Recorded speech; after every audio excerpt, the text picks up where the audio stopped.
Tivion, estarei a publicar uma entrevista hoje ou possivelmente amanhã, uma que realizei com um ex-coronel do GUR ucraniano que desertou para a Rússia. Ele confessou que se tornou um agente de inteligência russo aproximadamente em 2015 e trabalhou para os russos durante cerca de 3 anos até que, a situação se tornou excessivamente perigosa para ele e teve de fugir com a sua família. Mas, ele mencionou que, na verdade, isto tem sido muito mais uma operação da CIA do que uma operação britânica. Ele afirmou que sim, os britânicos estão envolvidos, mas a CIA estava a intrometer-se debaixo da tenda desde 2005, 2006. Sim. Então, como sabe, Donald Trump compreendeu, Poderíamos comunicar à agência que está terminada, finalizada, desliguem a tomada, afastem-se. Mas, os 20 anos, 30 anos de investimento vão pelo cano abaixo e, a agência pode resistir a isso. No entanto, eu não estava apenas limitado a isso. O nome deste indivíduo é Vasily. Não era somente a perspectiva do Vasily. Escutei de uma variedade de diferentes russos que, se os Estados Unidos se retirarem e desistirem, isto chegará ao fim. Não irá avançar. Portanto, eles compreendem os Estados Unidos como o principal opositor em toda esta situação e, contudo, ainda gostariam de manter uma relação cordial com os Estados Unidos. Por quê? Porque no fundo da sua mente ainda tem o que eu chamaria de uma imagem dos anos 1950, pelo menos nos Estados Unidos. É uma nação cristã e eles, os russos, são uma nação cristã, apesar de terem 140 grupos étnicos diferentes e, tem uma variedade de muçulmanos, tem uma das maiores populações muçulmanas do mundo, pelo menos em termos percentuais da população, hindus, budistas, etc. Mas mesmo assim, a Rússia ainda se vê como uma nação cristã e vê os Estados Unidos como algo com que são, empáticos, simpáticos. Ao mesmo tempo, no entanto, eles reconhecem a corrupção que existe no Ocidente e a decadência moral que existe no Ocidente. E, francamente, acho que os russos acreditam que talvez possam ajudar os Estados Unidos a encontrar o seu caminho de volta deste abismo de, confusão de gênero e pedofilia e todas essas outras coisas que continuam a nos atormentar. Então, os Estados Unidos são o problema e não tanto os britânicos, eles são desagradáveis, né? São como um pequeno chihuahua desagradável. Dizem que, qualquer pessoa que já teve um chihuahua, e os donos de chihuahuas vão concordar comigo nisto. Quanto mais maldosos são, mais tempo vivem. Ok, veja um chihuahua com 20 anos. Esse é mesmo mal. Então isso é um pouco como os britânicos, mas os britânicos eles conseguem causar algum dano. São bastante malévolos, mas, meu caro, já não são o poder imperial que eram há um século, há 150 anos atrás. Se quiseres ler um bom livro, John, procura Apaga o Taylor de Panamá. Dá aos britânicos tudo o que o Larry descreveu. Carl, mudando o foco para o que está acontecendo na Venezuela, e sabemos que, até agora, os porta-aviões USS Gerald Ford, como sabe, né, o porta-aviões está perto da Venezuela, B-1s, B-52 e destroyers capazes de lançar Tomahawks estão posicionados lá, aviações de operações especiais ou ensaios ao longo da costa venezuelana e tudo isso em conjunto. Qual é a implicação de todos estes movimentos por parte dos Estados Unidos em relação à Venezuela e o que poderemos observar lá? E por que da parte da Venezuela soubemos que Maduro estava a tentar dizer que quer paz, que não quer guerra, e mencionando isso repetidamente, hoje ele disse que estamos preparados para lutar contra os Estados Unidos. O que pensa que poderemos observar na Venezuela? Será que presenciaremos algum tipo de ofensiva aérea? Ou haverá confrontos diretos com os venezuelanos em solo? Vou buscar a bola de cristal. Sim. Eu considero que isto é meramente a minha opinião pessoal. Recolhi todos os factos que consegui encontrar, tal como eles se apresentam atualmente. Mas a minha opinião pessoal é que Trump está a fazer isto apenas por fazer. E com isso quero dizer que ele quer forçar algo a acontecer que seja positivo, seja no que diz respeito ao petróleo ou a uma situação diferente com a oposição em Caracas ou qualquer outra coisa que seja irrelevante. Ele está a executar isso unicamente porque almeja que algo positivo advenha, que lhe proporcione reconhecimento político nos Estados Unidos, e será mais um conflito que ele sabe que ele não começou. Isso soa sarcástico, até pensarmos que é Donald Trump que está a fazer isto. Ele fez observações ao longo deste período e apresenta-as de uma maneira bastante tática, até mesmo em momentos estratégicos que sugerem que ele não deseja iniciar um conflito com a Venezuela. Ele não quer usar este conjunto de forças que colocou lá para fazer algo indesejável em relação à Venezuela. Ele quer que Maduro ceda ou que a oposição tenha sucesso e assim por diante. Claro, isso está a sair pela culatra de forma significativa, porque agora tens algo entre 60. Tem um estudante lá em Caracas que costumava estar em William Mary e ele está bastante alto na hierarquia. Ele nasceu na Venezuela. O que estão a fazer, na opinião dele, é colocar 60% a 70% da parte da Venezuela que poderia ser considerada uma verdadeira oposição a Maduro do lado de Maduro, porque não gostam do que Trump está a fazer em relação ao seu país. E é perfeitamente compreensível que a oposição que está alinhada com Trump, os Machados e outros, seja, na verdade, um grupo bastante reduzido de pessoas na Venezuela neste momento. Portanto, a situação em termos de uma operação militar torna-se mais séria a cada dia, se isso for verdade e se 90% da Venezuela se opuser a isso de todas as formas possíveis. Então, não. Não acredito que isto seja mais que uma demonstração de força para extrair o que puderem de Maduro. Depois Trump dirá: vejam o que conseguimos. Blá, blá. E então será proclamado um êxito e avançaremos para o Gerald Ford e os restantes dispositivos militares presentes. O que verdadeiramente me inquieta, realmente me inquieta, é sobre o motivo pelo qual o comandante do Comando Sul fez o seu comunicado de saída antecipada. E quanto mais eu analiso e examino detalhadamente, tem algo a ver, se não muito a ver, com o facto de termos transferido absolutamente tudo o que diz respeito ao que eu chamaria de ações paramilitares ou diretas e operações em conjunto com a CIA ou qualquer que seja a entidade para o Comando de Operações Especiais dos Estados Unidos da América. Vi isto na Somália, quando perseguimos Muhammad Farah Hadid e saímos de forma vergonhosa de lá e de Mogadíscio. Não informamos os comandantes das forças convencionais sobre isso. Acho que isso ocorre agora em grande escala na Venezuela. A nave-mãe está lá, o navio de cruzeiro convertido, todos os elementos de operações especiais associados estão presentes. Isto inclui os SEALs, inclui os Rangers, inclui a Delta, todos os elementos especiais realmente potentes que a CIA usa de tempos a tempos para as suas ações diretas, e são eles que estão a perturbar esta situação. Ele não gostou disso, tal como o nosso comandante na ISAF no Afeganistão e em Cabul não gostava quando o SOCOM dirigia atividades no Afeganistão e ele não sabia de nada até que o Chinook caía e pessoas eram mortas. E ele diria: o que se passa na minha área de responsabilidade, acho que isso está a acontecer em grande escala lá embaixo.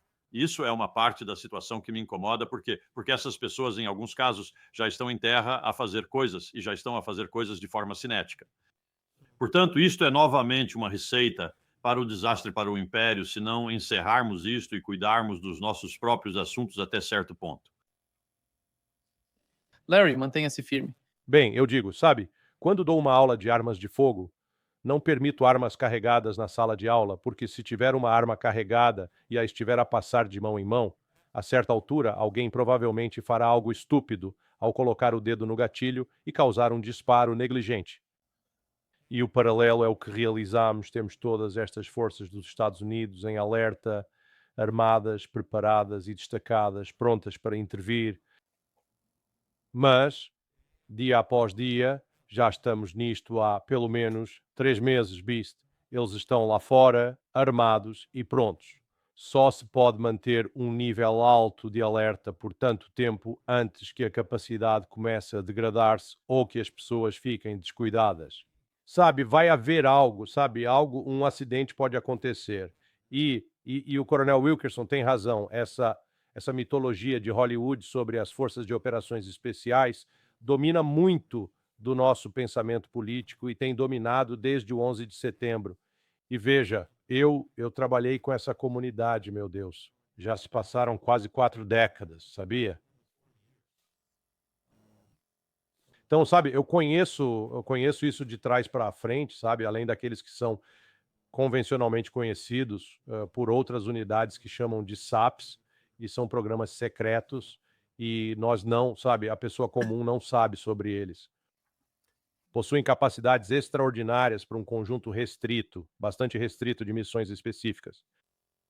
Então, sim, tens os piratas somalis que tomaram o Mirisque, Alabama. Sim, grande missão. Isso é algo que os SEALs poderiam fazer e fizeram, sabes? E recuperaram-no e, sabes, mataram os maus da fita nessa situação. Mas derrubar um regime, peço desculpa, podem conseguir infiltrar-se e eliminar algumas pessoas, mas, sabe, Delta, para o que realmente é necessário na Venezuela, se for para efetuar uma mudança de regime, é uma missão destinada aos boinas verdes. E os boinas verdes não são forças de operações especiais, são forças especiais. Uma coisa que eles fazem diferente das operações especiais é que os rapazes das operações especiais são do tipo: somos secretos, top secret, não podemos falar sobre nós.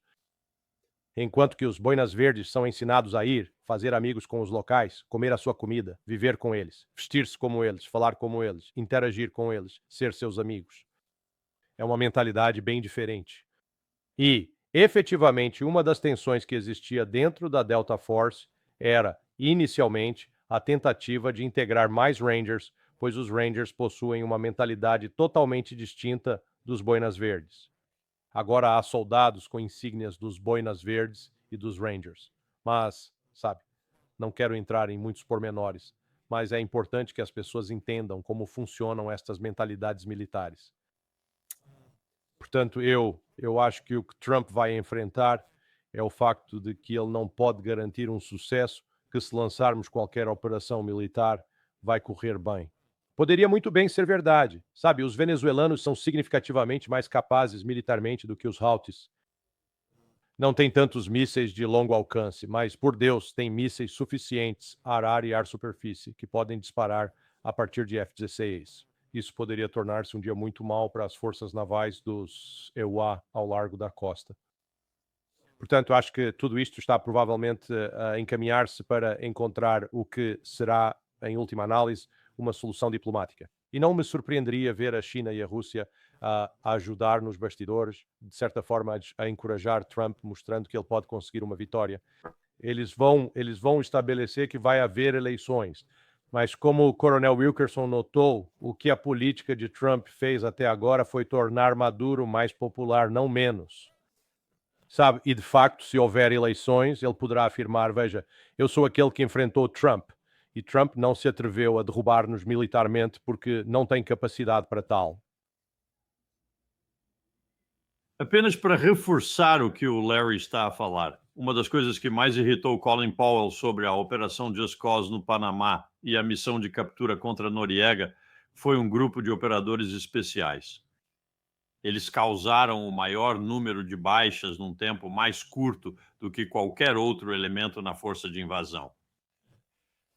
Quero dizer, eles entraram em ação, aproximadamente 11 deles, e com metralhadoras a disparar atacaram um grupo da PDF. 5 dos 9 creio que foram mortos instantaneamente e 4 outros ficaram feridos. Sim, foi isso. Foi o aeroporto que tentaram derrubar. Foram os Navy SEALs que tentaram tomar este aeródromo, que agora é, na verdade, um centro comercial, se conseguir acreditar. E foi. E eu tinha um amigo meu que naquela época trabalhava no gabinete de contra-terrorismo.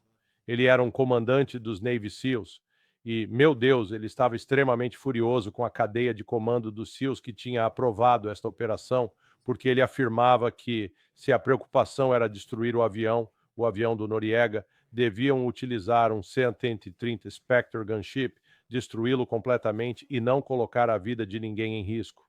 Mas não, este capitão dos SEALs viu isto como a sua chance.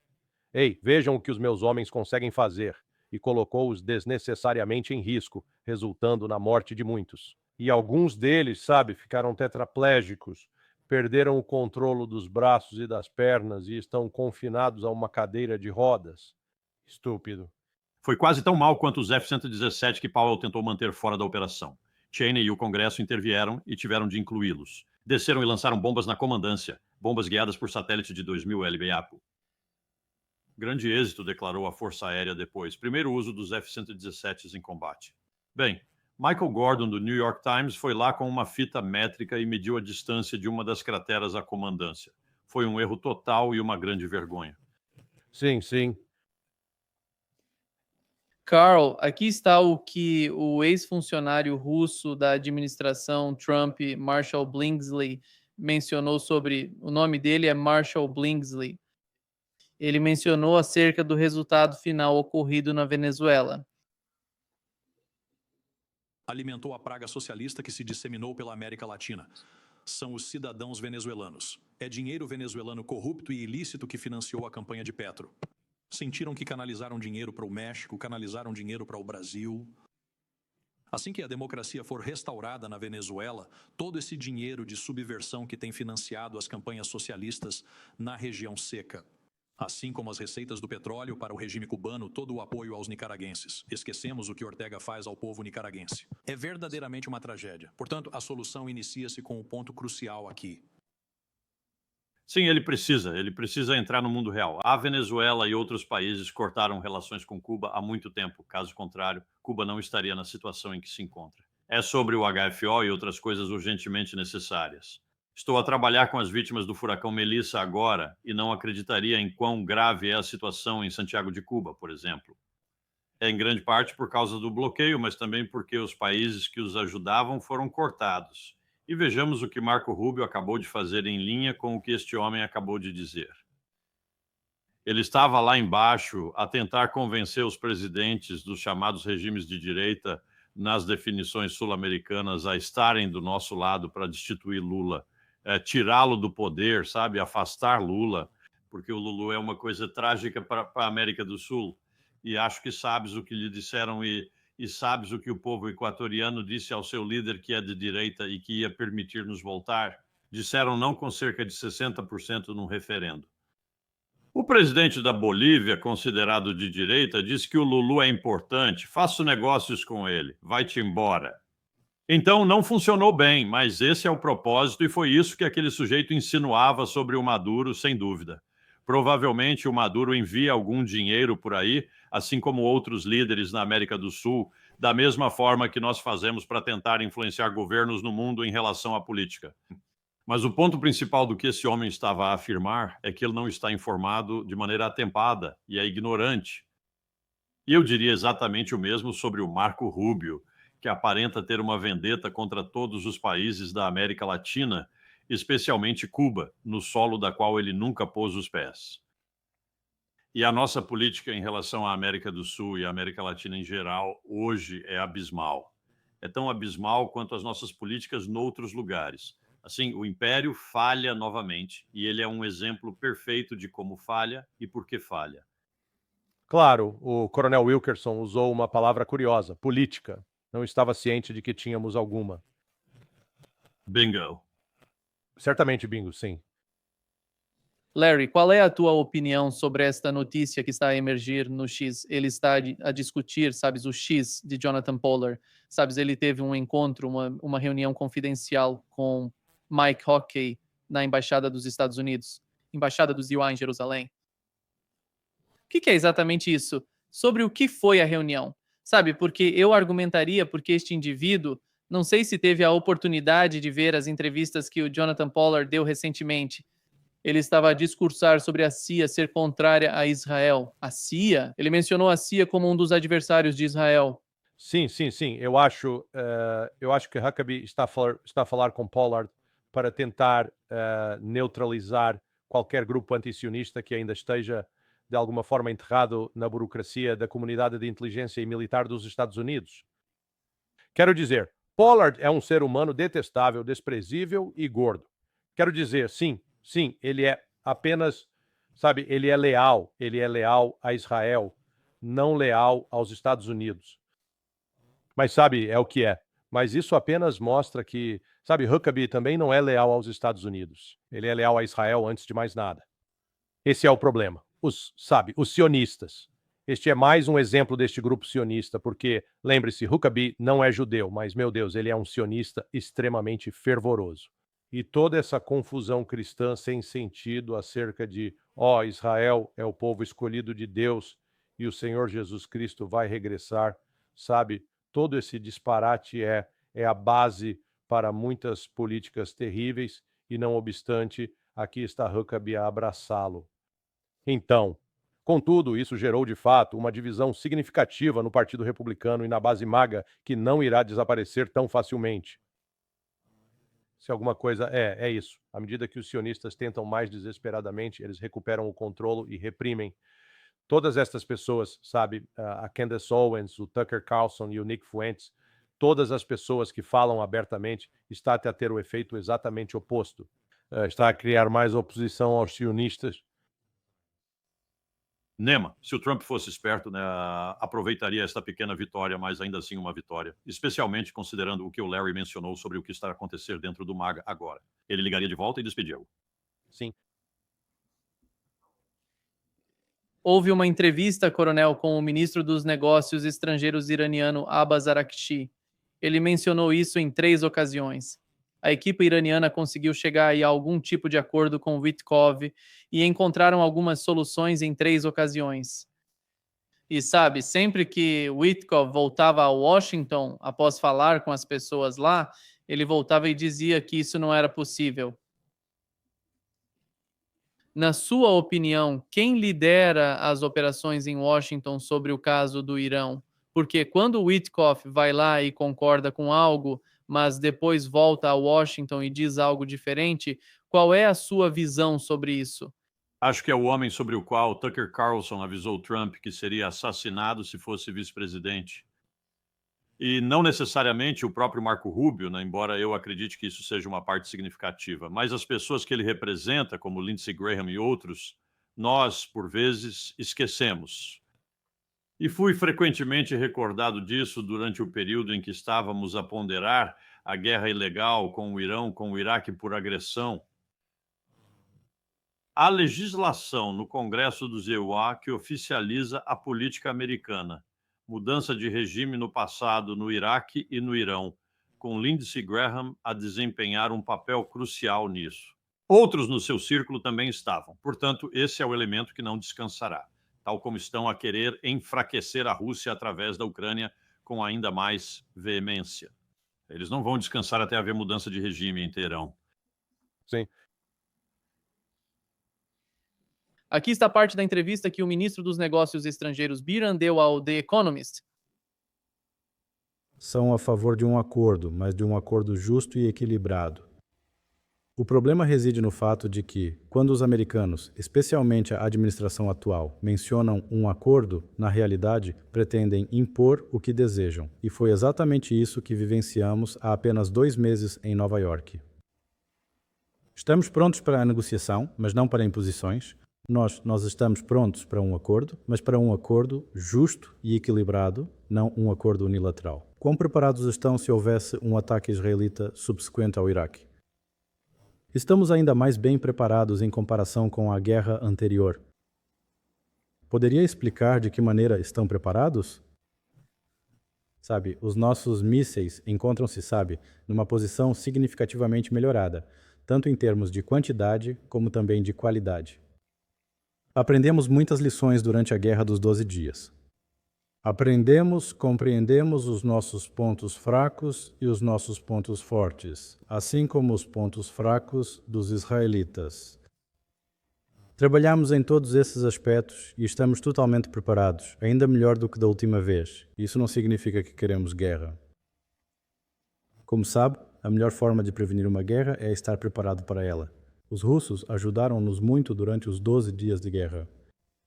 Posteriormente a isso, temos estado envolvidos em uma cooperação ainda mais intensa do que anteriormente. E é exatamente por essa razão que estou a afirmar-lhe que estamos ainda mais bem preparados do que na guerra anterior.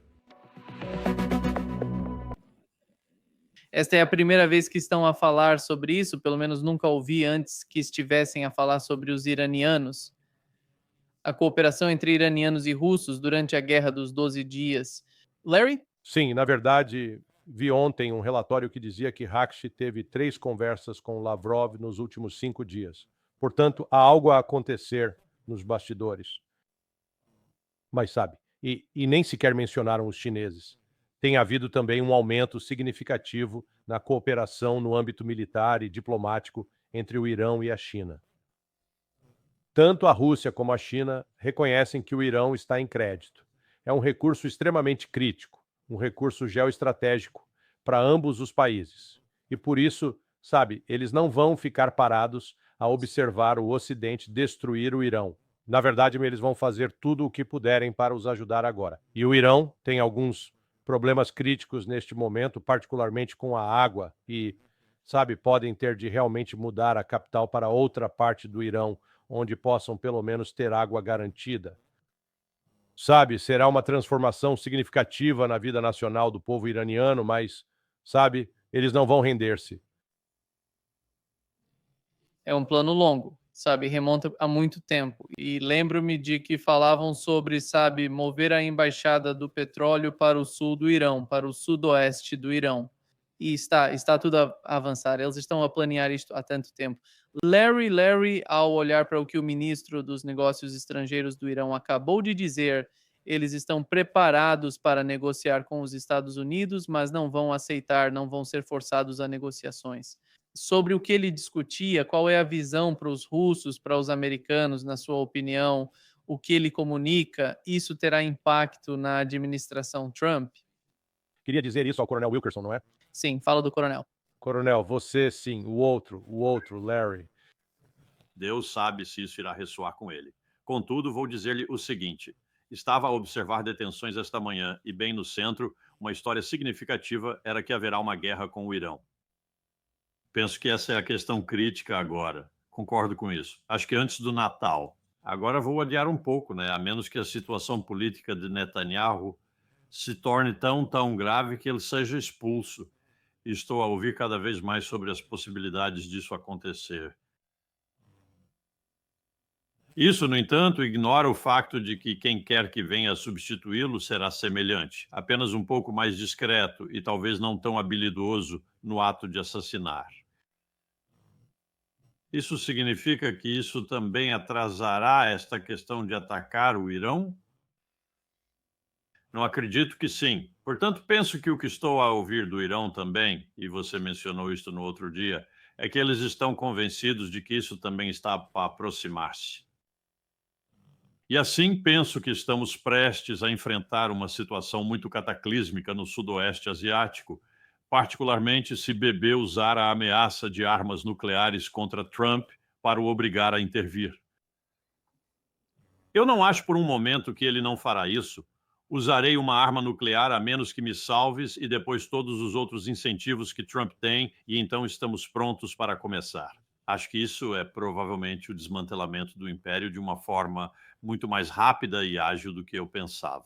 Mas acho que é para aí que estamos a caminhar. Sim. Muito obrigado, Carl e Larry, por estarem conosco hoje. Foi um grande prazer tê-los conosco hoje. Olá, vamos tentar um tema mais alegre na próxima semana, certo? Jesus. O que poderíamos sugerir? Anima. Vou sugerir estrogonofe de carne, receitas da Rússia. Oi, tudo bom? Talvez possa sugerir receitas brasileiras e eu digo-te o que um homem de 81 anos cozinha para si 4 anos após a esposa falecer. Ah, aí está. Vamos descobrir se Nima é se pode fazer um feijão decente. Sim, eu certamente faria isso por si. Está bem. Agradeço-vos, pessoal. Muito obrigado. Até a próxima. Adeus. Tchau.